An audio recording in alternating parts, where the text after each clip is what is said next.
The average American is struggling more with their money today than they were 5 years ago. And if you don't start paying attention now, and if you don't start changing what you do with your money today, you're going to be the person that pays the price in the future. I'll show you. In 2019, the median household income in America was $68,700. In 2019, the average price of a new car sold was $37,000. In 2019, the median price of a home sold in America was $269,000.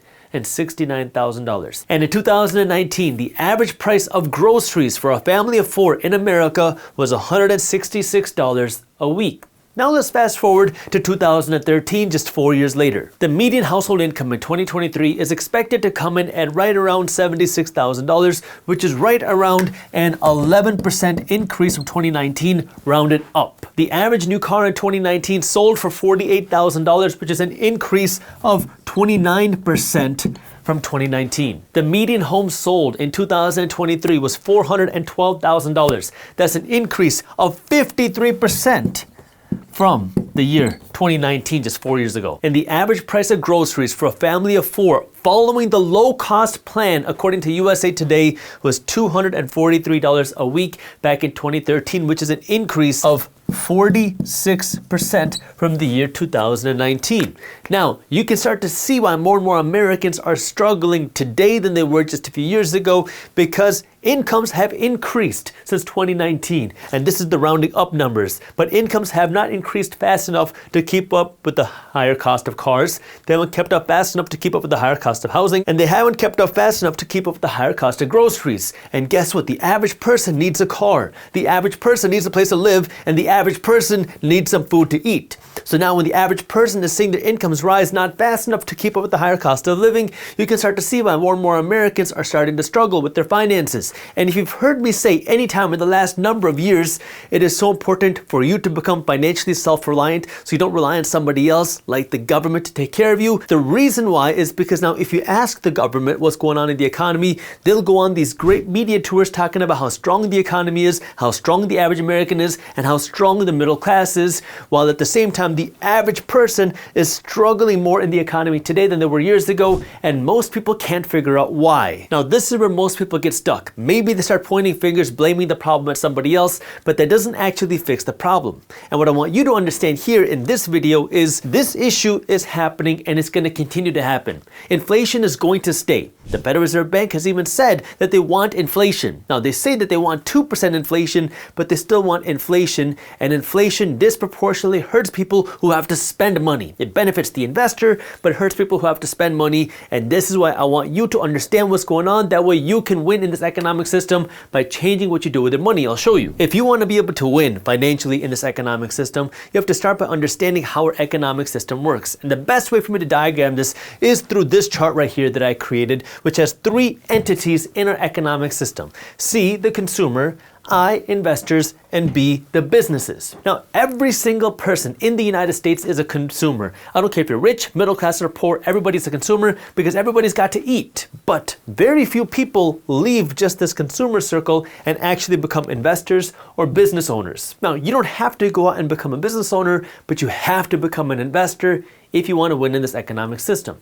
Now, how does that work? Well, what happens in this economic system? Consumers need to eat. They need to buy clothes. They need a place to live. So they go to this business and then they spend money. Now, when you go and spend money at this business, who benefits? The owners of the business. And who's the owner of the business? The investor. So now, when consumers spend money at businesses, investors make money. When consumers spend more money, investors make even more money. But then you have to remember what I just said. Inflation happens and it's going to continue to happen. So now, who does inflation benefit? Or who does inflation hurt? Well, what we know is that inflation means that consumers will make some more money, right? We saw that wages have gone up since 2019. It hasn't gone up with the same prices of goods, but it has gone up. But inflation also means consumers have to pay more money. So who does inflation hurt? It hurts consumers. And who's a consumer? Everybody's a consumer. Rich people, middle class people, poor people, every single person's a consumer. And so now if we diagram that out, when you have inflation, now consumers got to spend more money at the business. Now when consumers have to spend more money at a business to buy their groceries or to buy a car or to buy whatever, who is benefiting? Well, none other than the investor, because now they own a piece of that business. So consumers get hurt because they have to pay more money, but the money flows here into the hands of the business owners and the investors. So now, who is benefiting is the people that break out of just being a consumer and go here. Now again, most people are not business owners. Most people are not investors, and they're not taking advantage of this. So now when you have this inflation happen, people's incomes rise slowly while the prices of things rise faster. But then the wealthy and the financially educated become even wealthier because they own the investments that are driving the more revenue. And who's paying for that? The consumer. And this is the system that we're in.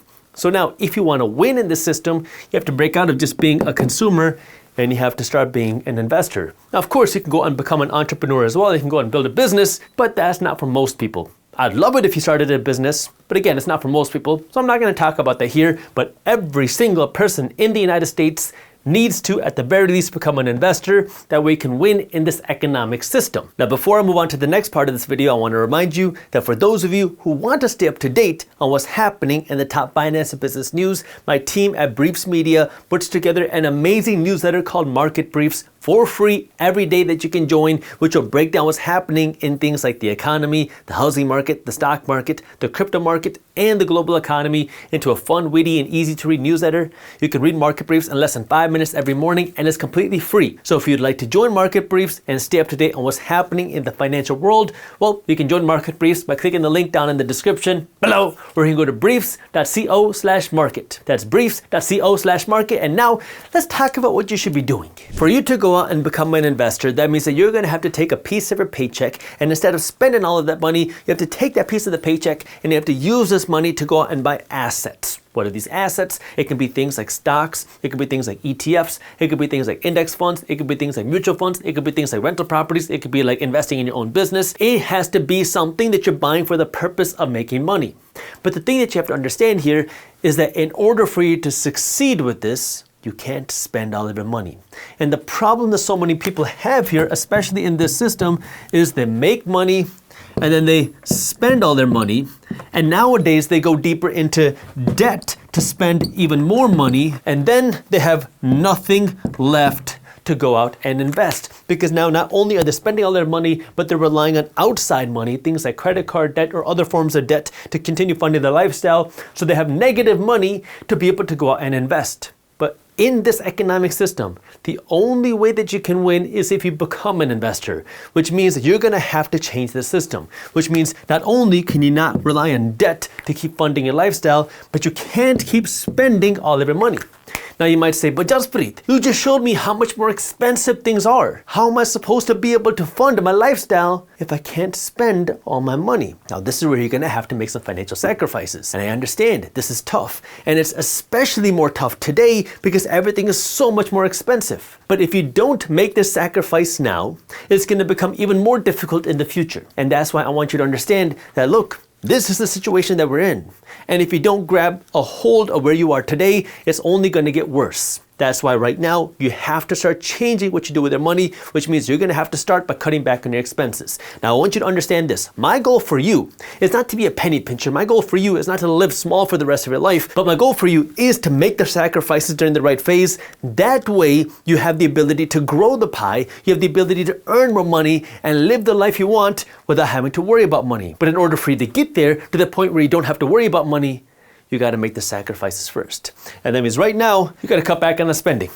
That means you might have to cut back on the car, you might have to cut back on the apartment, you might have to cut back on the vacation, you might have to cut back on the eating out, going out and having that fun. And now you got to keep that money in your bank account. And the reason why you want to keep that money in your bank account is so you have more money to invest. Now the next thing that a lot of people say is, but Jaspreet, don't I need a lot of money to start investing? Like how am I supposed to compete against these millionaires who have hundreds of thousands or millions of dollars in the market? What do you want me to do? And the thing that I want you to understand here is you don't have to go out and invest a bulk sum of money to get started. You don't need $10,000 to get started. You don't need $1,000 to get started. You don't even need $100 to get started. But what you need is the mindset to get started. You can get started investing with as little as $100. I mean, you can honestly start with $1, but as little as $100, you can get started investing your money. But you're not going to get rich with a $100 investment. However, if you can stay consistent, maybe putting $100 a week into your investments, and you do this week after week after week, month after month after month, year after year after year,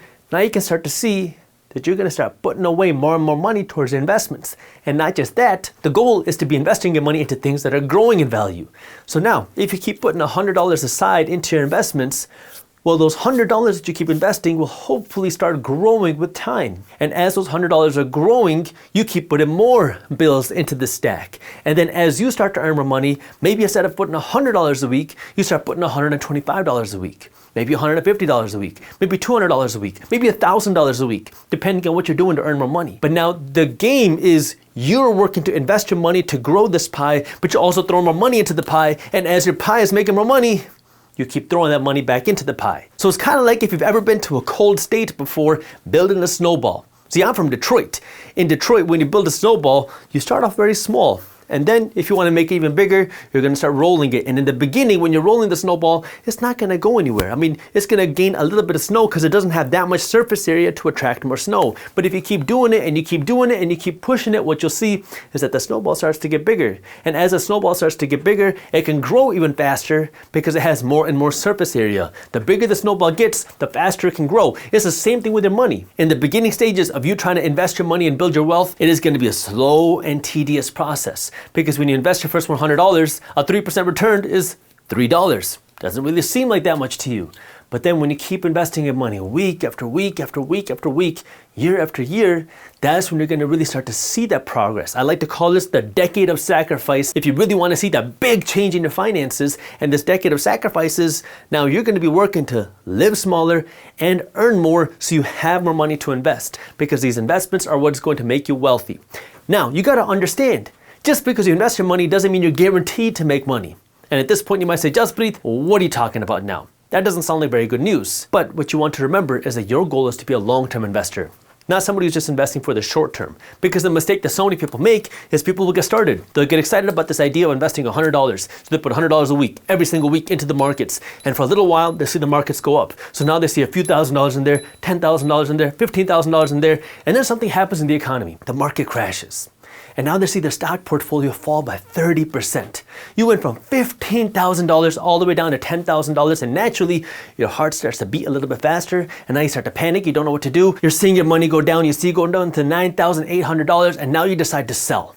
But this is what you got to remember, that wealth is built over the long term, not just over the short term, especially if you're investing in good long-term assets. And what you'll see is that over the last 100 years, we've been through a lot of crap. We've been through a lot of recessions. We've been through a lot of market crashes. But all of these things create opportunity for you to build wealth, especially if you're going out and buying during these downturns, because they give you the opportunity to buy more of these assets at a discounted price. And this is why I want you to understand investing is a long-term game. Not only do you have to keep putting your money aside, but you want to keep investing in your education and learn how to invest, how to manage your investments, how to increase the returns. That way you have more money to invest, because that's what's going to make you wealthy over the long term.